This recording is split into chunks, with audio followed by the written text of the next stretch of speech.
tussle between Twitter India and the government of India has turned into a great opportunity for homegrown microblogging site Koo.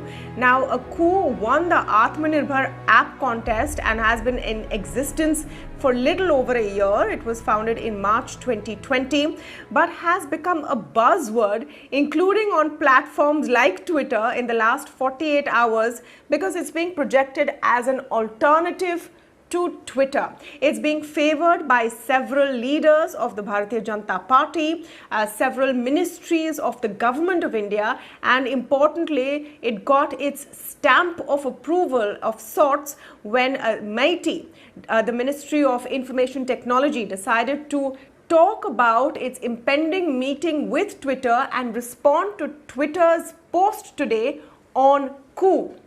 Now, if that's sounding confusing to you, it generally means that a government official, a government ministry, instead of responding on a microblogging site like Twitter, has chosen to go to Koo. So it's changed the paradigm, it's changed the dynamics completely for the homegrown company. To talk about the exciting times ahead and what kind of an alternative Koo will really be, will it really pull a coup on Twitter, I'm joined now by its co-founder and CEO, Aprameya Radhakrishna. Aprameya, great to have you on the show.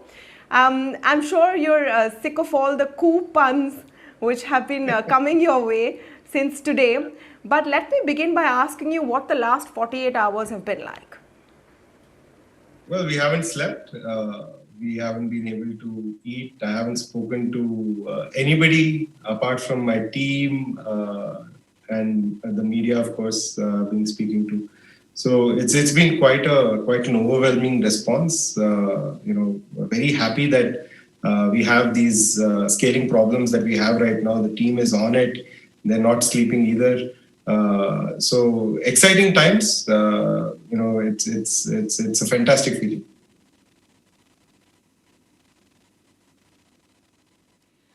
Explain to me.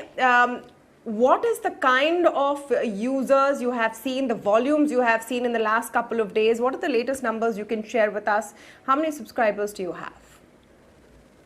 Yeah, so we have about 3 million downloads. The last 48 hours is a different story, as in, downloads have gone up, almost 20x, 30x on a daily basis. So everybody really wants to use Koo, get onto our platform. What we're building is something that takes care of all the language and cultural nuances of India. We've spent about 10 months building this platform to this stage. So we're in the overall scheme of things, we're still an infant, but taking on a mighty challenge. Yes. Okay. Now, let me come to the crux of the matter, Aprameya. How are you going to be different from Twitter? Now, Twitter of late, and especially in the Indian context, has become a battle zone, right? So you have people with X thought, and then you have people with Y thought, and most of their time on Twitter is spent battling it out with each other. You're in the middle of this, and it seems like one side of this battle has chosen you and your app and has shifted across. Is it going to be the same experience without the other side to fight with? No, not at all. Both sides have joined the app. We've seen a lot of love from everybody in terms of, irrespective of ideology, because, Koo is, our whole goal is to make sure that it is a true reflection of India. All of us live in India. Each one of us has a different thought and opinion about everything that happens. All of those thoughts and opinions are supposed to be on Koo. For example, in Kannada, leaders from all political parties are there, right? It's not just one political party or the other. So some people come early, the rest of them come right after. So it is not that, only these people or only those people will come. There is no such thing. We're all Indians. Everybody is invited to Koo. It's a free app. Anybody can register. So there are no boundaries there.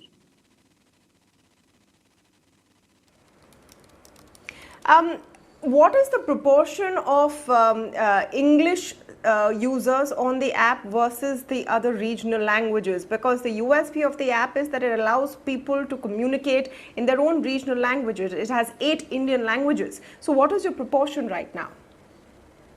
Yeah, so most of our journey across the 10 months has been spent in creating an experience that is irrespective of language. So you can join language communities and talk to those communities, or you could even choose English and talk to the English community of India as well. So that's broadly what it is. As in, it's not supposed to be only for Indian languages. So we did launch English, actually a couple of months ago. Saying, okay, there was quite a bit of demand, saying, you guys have ignored the English-speaking Indian. So, we didn't want to ignore that, and those users, and we introduced English as well.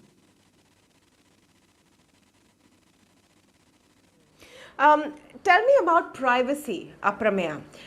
With all social media apps, that is one concern, that where is the data going? Because that is how these companies make money. And I'm assuming that's going to be your revenue model as well eventually, advertising? So we're too early for monetization right now. We have a dozen ideas on how to monetize. We know the existing market, how everybody is monetizing. We have a choice not to go in that direction as well. So we will experiment to make sure that it's when you do advertising that you're forced to get more data out of every user, share it with advertisers, and all of that mess happens, right? We could even choose not to be there in that zone. So it's a little far off for us. But today we are not monetizing, and hence there is no such data that is being shared with anybody with us. It could change tomorrow. It could change down the line. What would change? Sorry? The sharing of the data. Would that change down the line? Is it a possibility it would change down the line? No, so at any point in time, users will always have an option not to share data. If we ever do advertising, I'm being very open and frank, if we ever do advertising on one side, users will always have an option to opt out and keep the data private, and probably will have an upgradation fee for those users. Not saying that that is the plan. These are all options that are wide open because we're a young company. We have the advantage of learning from some of the experiences of the bigger social media networks. Another learning experience perhaps is what is happening to Twitter right now, isn't it, Aprameya? Today you're on the right side of the argument perhaps, where you have the backing of all of these government organizations and ministries and top ministers, and that's working out for you today. But are you concerned that you may face the same dilemma tomorrow, where if you are asked to ban certain accounts, and if in your rules and regulations there is not a fit case to do so, what will you do if you are stuck in a situation like that? So we're a India registered company. We have certain laws of the land that we will have to all follow. We are all citizens as well at an individual capacity. All of us are following certain laws of the land. It's similar. As a business also we will do the same. Especially when there is talk about there is a threat to life, whether it is individual, whether it is a mass number of people. It is concerning, right? And at that point in time, where we are a company which is registered in India, we will abide by those rules, irrespective of which government is in power. Right. So our endeavor is to make sure that we work with the government. Rephrase the question. If I may rephrase the question, it's not about not abiding by the rules. It's the legal interpretation of the rules. which is in question here, and which is why this whole government versus Twitter, story is such an important one, because it's a test case for what happens to all other social media apps, including yourself. Well, I'm just saying that if we are put into a situation, we have not yet been put into a situation like that, of course, but we are a company that is ruled by the laws of the land, and we are going to be talking to all the experts possible to take the right calls, right? So we are also learning right now on what all may happen, what all won't happen. So we're learning on the job and making sure that we are following and making sure nobody's really harmed in the whole process. Yeah. All right. Thank you so much, Aprameya, for speaking to us on this very newsy day when everyone's talking about your app. And best of luck. We should have more the merrier. Tweet about Koo about Twitter. It's all good. The more people talk, the better it is, and hopefully one last politely point with each other. Thank you so much for joining us. Thank you. Yes. Thank you. Yes, sure. Go ahead. Yeah. So I was saying. No, go ahead. Go ahead. Yeah. So Twitter actually connects all of us to the world, right? So we've been using Twitter for so long. The one problem that we saw an opportunity with is actually going deeper in India and connecting India and uniting India. So that requires a little bit of understanding of the cultural nuance that is there in India. And as an Indian, that's what we understand, and that's why we built this product, right? So if you want to go deep in India, please use Koo. If you want to connect internationally, we are not yet focused on that. There is a use case for Twitter as well. So as you said, coexist and make sure that each one is on each other's platform. Absolutely. Yeah.